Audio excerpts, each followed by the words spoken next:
राम बलराम के लिए उस वक्त के बड़े फिल्म स्टार धर्मेंद्र को साइन किया गया।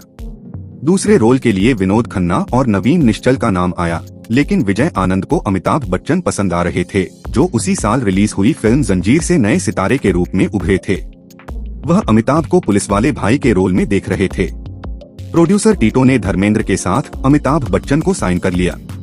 धर्मेंद्र चूंकि बड़े स्टार थे, इसलिए उनको 6 लाख और अमिताभ को 4 लाख रुपए की फीस देने की बात तय हुई। हीरोइन के रोल में जीनत अमान को 3 लाख और रेखा को 2 लाख रुपए पर साइन किया गया। फिल्म की शूटिंग शुरू हुई, लेकिन धर्मेंद्र इतने बिजी थे कि वह रोज 2-3 घंटे से ज्यादा वक्त नहीं निकाल पा रहे थे।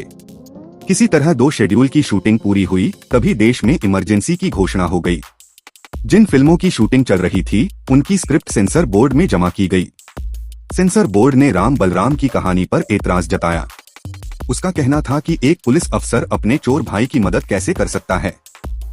पुलिस वाले और चोर में फिर फर्क क्या रह जाएगा?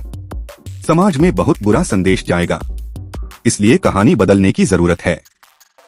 विजय आनंद ने समझाया कि चोर भाई दरअसल पुलिस वाले की भी मदद करता है, लेकिन सेंसर नहीं मानता। अब स्क्रिप्ट में एक नया किरदार जोड़ा गया, जग्गू बाबा का। इस रोल के लिए अजित को चुना गया। जग्गू बाबा दोनों भाइयों से बुरे काम कराता है। इसके लिए स्टोरी में राम और बलराम के बचपन का ट्रैक भी रखा गया। सेंसर बोर्ड की वजह से यह कहानी बाकी फिल्मों की तरह एक अच्छे और एक बुरे भाई की कहानी बनकर रह गई। जाहिर है कि विजय आनंद ऐसा नहीं चाहते थे। बचपन के सीन जोड़ने और अजित के किरदार को स्थापित करने के लिए कुछ दिनों की शूटिंग अमिताभ और धर्मेंद्र के बिना की गई। इसके बाद दोनों सितारों की डेट ली गई, लेकिन एक दिन की शूटिंग के बाद ही अमिताभ को पीलिया की बीमारी हो गई। डॉक्टरों ने उनको पूरी तरह आराम करने की सलाह दी। अमिताभ के साथ लिए गए बाकी कलाकारों की डेट्स भी कैंसिल करनी पड़ी। अमिताभ की बीमारी की वजह से शूटिंग 8 महीने लेट हो गई। लेकिन जब अमिताभ की तबीयत ठीक हुई तो धर्मेंद्र के पास डेट नहीं थी, क्योंकि उस समय एक साल में धर्मेंद्र 6 फिल्में कर रहे थे। लिहाजा अगले 7 महीने में सिर्फ 2 गानों की शूटिंग पूरी की गई। हाल यह हुआ कि 1973 में फिल्म राम बलराम का मुहूर्त हुआ था, लेकिन 1977 तक आधी फिल्म की शूटिंग भी पूरी नहीं हुई। फाइनली धर्मेंद्र ने डेट्स दी। शूटिंग शुरू हुई। समय के पाबंद अमिताभ कॉल टाइम से पहले सेट पर पहुंच जाते थे, लेकिन धर्मेंद्र थोड़ी देर से आते थे। अमिताभ मेकअप और अपना कॉस्ट्यूम पहनकर सेट पर जाया करते थे, लेकिन जबकि धर्म पाजी तैयार होने में भी देर करते थे। धर्म पाजी जल्दी जल्दी शूट करने के लिए कहते थे।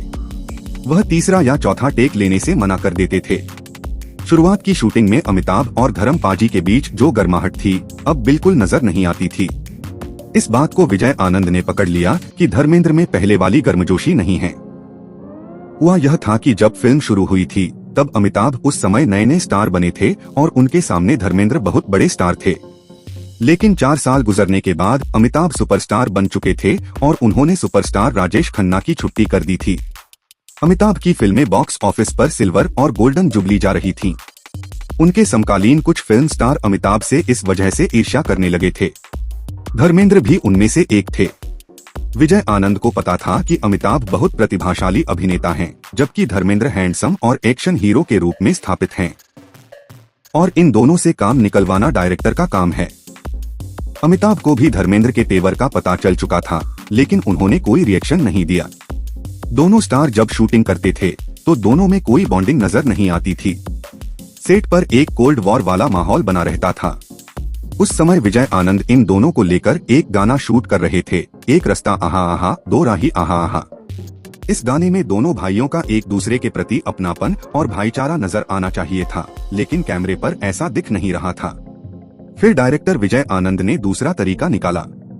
दोनों को अलग अलग बुलाकर गाना शूट किया।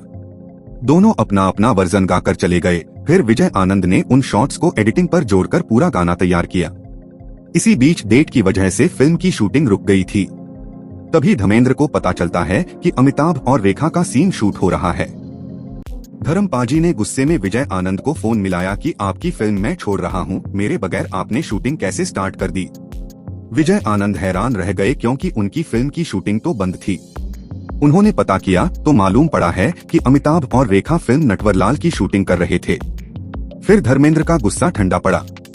राम बलराम की शूटिंग किसी तरह 100 दिन में पूरी हुई, लेकिन डबिंग के समय धर्मेंद्र कई बार अमिताभ की आवाज की नकल करके उनका माखौल उड़ाने लगते थे। विजय आनंद ने उनसे कहा कि आपकी आवाज पूरा हिंदुस्तान पहचानता है, अपनी आवाज में डबिंग कीजिए, लेकिन धर्मेंद्र किसी की नहीं सुनते।